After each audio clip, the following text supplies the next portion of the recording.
Hi everyone, आपका स्वागत है हमारे यूट्यूब चैनल एग्जाम प्रोफेसर पर।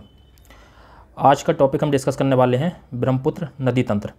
हमने इससे पिछली वीडियो में गंगा नदी तंत्र के बारे में डिस्कस करा था, उसकी डिटेल चर्चा करी थी कि वो नदी, उस नदी का उद्गम कहाँ से होता है, उसका मुहाना कहाँ पर बनता है, बाएं तरफ से सहायक नदियाँ कौन सी हैं, दाईं तरफ से सहायक नदियाँ कौन सी हैं।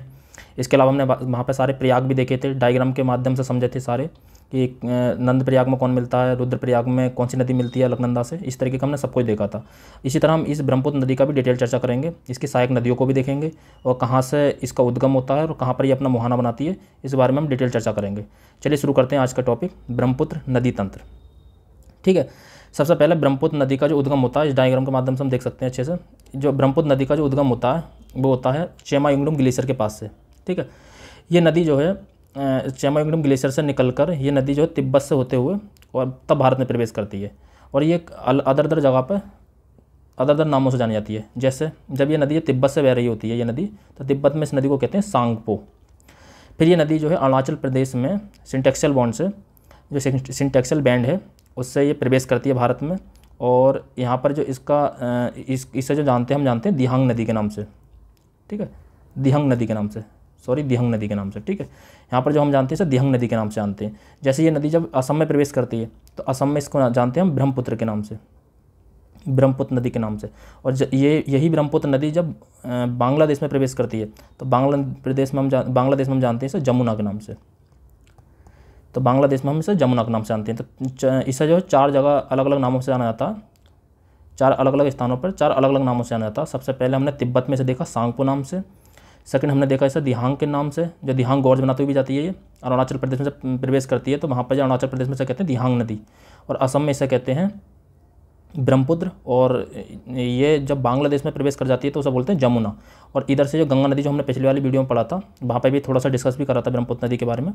तो वहाँ से पद्मा नदी आती है और दोनों नदियाँ मिलकर ये बनाती हैं, इनकी जो संयुक्त धारा है पद्मा कहलाती है पहले। और जब उसमें मणिपुर से जो मेघना या बराक नदी आकर मिलती है तो उनकी संयुक्त धारा मेघना कहलाती है। और वही मेघना जो है सुंदरबन का मतलब जो है वहाँ पे डेल्टा बनाती है सुंदरबन के पास। ठीक है, और ये बंगाल की खाड़ी में गिर जाती है। ठीक, अब देखते हैं इसकी कुछ सहायक नदी। जैसे ये अरुणाचल प्रदेश में जब ये दिहांग घाट से ये प्रवेश करती है दिहांग नदी, तो इसमें दो नदियाँ मिलती हैं, एक दिबांग और एक लोहित। ठीक है, दिबांग और लोहित। इसके अलावा इसकी और सहायक नदियाँ जैसे बूढ़ी गंगा, ठीक है, धनसिरी, कापीली, कामेंग, मानस, तीस्ता। ठीक है, और इसके अलावा ठीक है ये सब नदियाँ।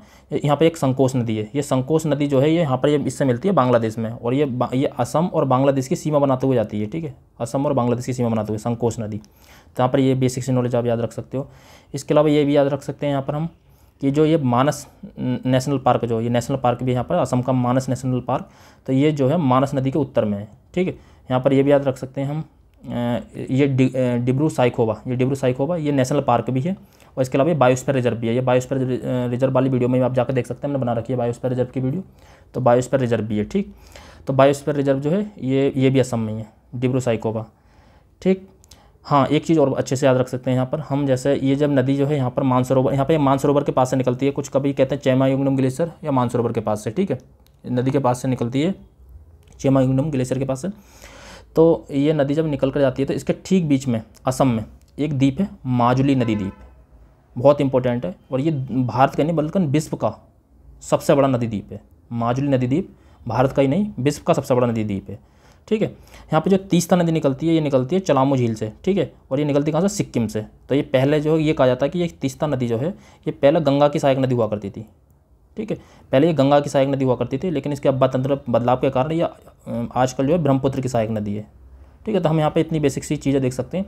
अगर हम यहाँ पर अब दोबारा रिपीट करना चाहें तो क्या याद कर सकते हैं हम कि ये इसका उद्गम कहाँ से होता है, तो ये मानसरोवर झील के पास से, या ये कह सकते हैं चेमायुंगडुम ग्लेशियर से इसका उद्गम होता है।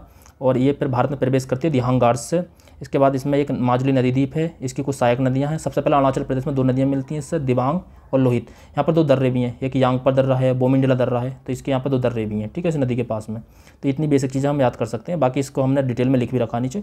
देखते हैं अगला। ठीक है, यहाँ पर इसका केवल जो मेन नदी तंत्र देखना है, तो यहाँ पर ये गंगा नदी तंत्र है जो हमने पिछली वीडियो में देखा था, और यहाँ से ये आती है ब्रह्मपुत्र नदी तंत्र। ठीक है, और इसके बाद ये बनती है, यहाँ से ये आती है मेघना, और यहाँ पर इसका जो संयुक्त तंत्र कहलाता है मेघना कहलाता है, और ये बंगाल की खाड़ी में गिर जाता है। ठीक है, ये गंगा, ये नदी गंगा है।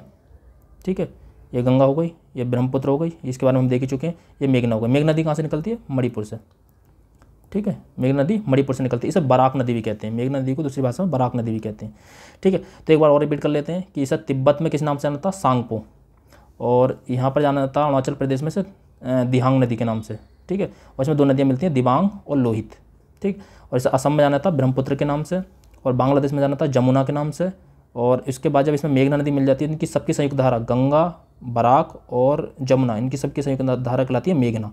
और मेघना जो है बंगाल की खाड़ी में गिर जाती है। ठीक है, और इसके अलावा यहाँ पर हमने पिछली वीडियो में भी देखा था, ये पद्मा जो है यहाँ से एक हुगली भित्रिका निकलती है गंगा नदी की, और यहाँ इसमें आकर दामोदर नदी मिलती है पूरब की तरफ को बहते हुए। तो ये हम सब डिटेल में देख चुके हैं। अगर ये वीडियो आपने वाली वीडियो नहीं देखी हो गंगा नदी तंत्र की, तो वो जाकर आप देख सकते हैं। ठीक है, इसकी सहायक नदियों के बारे में देख लेते हैं। एक तो दिबांग हो गई, लोहित हो गई, धनसिरी हो गई, कापिली हो गई, तीस्ता हो गई, मानस हो गई, सुबनसिरी हो गई। ये सब इसकी जो है सहायक नदियाँ हैं। ठीक, अच्छा, ब्रह्मपुत्र के बारे में कुछ मुख्य बातें देख लेते हैं, क्या क्या इंपॉर्टेंट है ब्रह्मपुत्र के बारे में, क्या क्या क्वेश्चन आ सकते हैं। तो सबसे पहले ये नदी जो है 3 देशों में प्रवाहित होती है। तो सबसे पहले चीन या तिब्बत, क्योंकि तिब्बत पे इस समय चीन का कब्जा, तो चीन ही बोलेंगे। तो चीन, भारत और बांग्लादेश अलग अलग नामों से जानते हैं। यहाँ पे सांगपो, यहाँ पे ब्रह्मपुत्र, और यहाँ पर जो है इसे जमुना के नाम से जानते हैं। ठीक है, ये हमने देख लिया, 3 देशों से प्रवाहित होती है। तो चीन में तिब्बत के पठार पे इसे सांगपो कहते हैं, बता दिया है। अरुणाचल प्रदेश में दिहांग नदी कहते हैं, ये भी बता दिया है। असम में ब्रह्मपुत्र कहते हैं, बांग्लादेश में जमुना कहते हैं। तो ये अलग अलग नामों से जानते हैं। ये भी पूछ लिया था कि ब्रह्मपुत्र नदी को किन स्थानों पर क्या क्या कहा जाता है। इसके अलावा हम देख सकते हैं कि इसका जो उद्गम होता है मानसरोवर झील के पास से होता है, चेमांगडुम ग्लेशियर से। और ये प्रवेश कहाँ से करती है? नामचबरबा। और ये सबसे पूर्वी चोटी भी है भारत की। ठीक है, नामचबरबा। ठीक है, अरुणाचल प्रदेश में। तो ये नामचबरबा से प्रवेश करती है। अरुणाचल प्रदेश से भारत में ये प्रवेश करती है पहली बार। ठीक है, ब्रह्मपुत्र नदी। नेक्स्ट, ये कहाँ से प्रवेश करती है? दिहांग घाट से। ठीक है, ये दिहांग घाट से प्रवेश करती है। इस नदी के बारे में सबसे इंपॉर्टेंट बात यही है कि ये नदी जो है, एक तो ये बात याद रख सकते हैं, ये रैंप घाटी से बहती है। ठीक है, रैंप घाटी से बहने वाली नदी है। और दूसरी, जब ये अरुणाचल प्रदेश में जब ये प्रवेश करती है भारत में, तो इसमें 2 नदियाँ मिलती हैं, एक दिबांग और एक लोहित। ठीक है, और दिबांग और लोहित मिलने के बाद जब ये असम में प्रवेश करती है तो ब्रह्मपुत्र नदी बन जाती है। ठीक है, उससे पहले इसे सांगपो कहते हैं, फिर दिहांग कहते हैं, उसके बाद इसे ब्रह्मपुत्र कहते हैं। दिबांग और लोहित के मिलने के बाद ये दिबांग और लोहित मिलती हैं अरुणाचल प्रदेश में। ठीक, और ये इसके उत्तर में जो है हिमालय पर्वत है। इस नदी के, ब्रह्मपुत्र नदी के उत्तर में हिमालय पर्वत है, जहाँ पर रैम घाटी से बहती है। और इसके दक्षिण में जो है शिलोंग का पठार है। ठीक है, शिलोंग का पठार, तो ये भी याद रख सकते हैं। ठीक है, जो ये नदी जो है ब्रह्मपुत्र नदी जो है ये असम में गुम्फित जलमार्ग बनाती है। जब रैम घाटी से बहती है तो गुम्फित जलमार्ग बनाती है। ठीक है, और ठीक बीच में असम में ही पूरे टोटल नदी मानी जाए तो उसके बीच में ठीक एक द्वीप है, माजुली द्वीप। मैंने उसके बारे में चर्चा करी दी है। माजुली द्वीप ये सबसे बड़ा नदी द्वीप है, दुनिया का सबसे बड़ा नदी द्वीप, माजुली नदी द्वीप। ठीक है, तो ये माजुली नदी द्वीप पड़ता है। ठीक, और ये नदी द्वीप जो है माजुली नदी द्वीप ब्रह्मपुत्र नदी के बीचों बीच में स्थित है। और ये जो है धान की खेती के लिए प्रसिद्ध है, धान की खेती के लिए बहुत ज़्यादा पॉपुलर है ये। ठीक, माजुली नदी द्वीप। इसके अलावा हम, जैसे ये बांग्लादेश में प्रवेश करती है, ये भी बता चुका हूँ मैं कि बांग्लादेश में जब प्रवेश करती है तो ब्रह्मपुत्र नदी को जमुना नाम से जाना जाता है। और इधर से ये गंगा नदी आती है, इसे बांग्लादेश में पद्मा के नाम से जाना जाता है। यहाँ से ये ब्रह्मपुत्र नदी आती है, इसे जमुना के नाम से आती है। और ये भारत में यहीं से मणिपुर से एक मेघना नदी, एक बराक नदी आती है, बराक, इसे मेघना भी कहते हैं। यहाँ पर आने के बाद इनका नाम पड़ जाता है मेघना। और फिर ये बंगाल की खाड़ी में अपना जल गिरा देते हैं। ठीक है, बंगाल की खाड़ी में अपना जल गिरा देते हैं मेघना के नाम से। ठीक है, ये सारा नदी तंत्र है पूरा। ठीक, बांग्लादेश। अब नेक्स्ट है सिक्किम। अच्छा, सिक्किम से जो है, सिक्किम का जैमू ग्लेशियर, मैंने बताया था, नीतामू झील, एक नीतामू झील, वहाँ से तीस्ता नदी निकलती है। तीस्ता नदी पहले गंगा की सहायक नदी हुआ करती थी। अब जो वर्तमान में जो है, अगर पूछा है कि तीस्ता नदी किसकी सहायक नदी है, तो ब्रह्मपुत्र की सहायक नदी है। कहाँ से निकलती है? जैमू ग्लेशियर से, सिक्किम के, और नीतामू झील से। ठीक है, नीतामू झील भी इंपॉर्टेंट है, तो याद रखते हैं नीतामू। नेक्स्ट है बांग्लादेश में, नेक्स्ट पॉइंट क्या है इसका? बांग्लादेश में जमुना नदी की धारा पद्मा नदी से मिलकर संयुक्त धारा पद्मा कहलाती है। ठीक है, उसके बाद मेघना कहलाती है, ये बात हो चुकी है कई बार। मणिपुर से निकलने वाली नदी बराक है, इसका दूसरा नाम मैंने बता चुका हूँ, मेघना भी है। ठीक है, इनकी संयुक्त धारा पर मेघना बन जाती है और बंगाल की खाड़ी में अपना जल गिरा देती है। ये भी हम ऑलरेडी डिस्कस कर चुके हैं। मेघना नदी को दूसरा नाम सूरमा नदी भी कहते हैं। बस ये इंपॉर्टेंट बात है कि मेघना नदी को हम सूरमा नदी भी कहते हैं। हाँ, इसके सबसे इंपॉर्टेंट पॉइंट यही है जो सबसे ज़्यादा पूछा था। एक तो किसी भी नदी का उद्गम पूछा जाता है, किसी भी नदी का उद्गम पूछा जाता है। उद्गम के अलावा उसका मुहाना पूछा जाता है। पहले उद्गम पूछा जाता है या उसका मुहाना पूछा जाता है। और तीसरा सबसे इंपॉर्टेंट चीज़ पूछी जाती है, उसकी पूछी जाती है सहायक नदियाँ। ठीक है, तो यहाँ पर हम एक ही पॉइंट में देख लेते हैं सारी इसकी सहायक नदियाँ जितनी भी हैं। तो सबसे पहले इसकी सहायक नदी है दिबांग और लोहित, ये अरुणाचल प्रदेश में मिलती हैं। इसके अलावा धनसिरी है, सुबनसिरी है, जिया भरेली है, पगलादिया है, मानस है, तीस्ता है, पिथुमारी है और संकोस है। ठीक है, यही संकोस नदी जो है जो असम और पश्चिम बंगाल, असम और बांग्लादेश उसकी सीमा बनाते हुए आती है। ठीक है, और ब्रह्मपुत्र नदी में मिलती है, असम और बांग्लादेश की। ठीक है, संकोच नदी। बाकी एक बार और देख लेते हैं, इनको रिपीट कर लेते हैं एक बार। दिबांग, लोहित, धनसिरी, सुबनसिरी, जिया भरेली, पगलादिया, मानस, तीस्ता, पिथुमारी और संकोस। ये बहुत ज़्यादा इंपॉर्टेंट है, इसको कई बार अच्छे से याद कर लेना। मतलब सहायक नदियाँ तो पूछी जाती हैं। ठीक, एक लास्ट पॉइंट है, मानस नदी भूटान से निकलकर असम राज्य में ब्रह्मपुत्र नदी में मिल जाती है, ये हम देख चुके हैं। ठीक है, तो आज की वीडियो में हमने ब्रह्मपुत्र नदी तंत्र देखा। नेक्स्ट वीडियो में हम सिंधु नदी तंत्र देखेंगे। तब तक के लिए जय हिंद।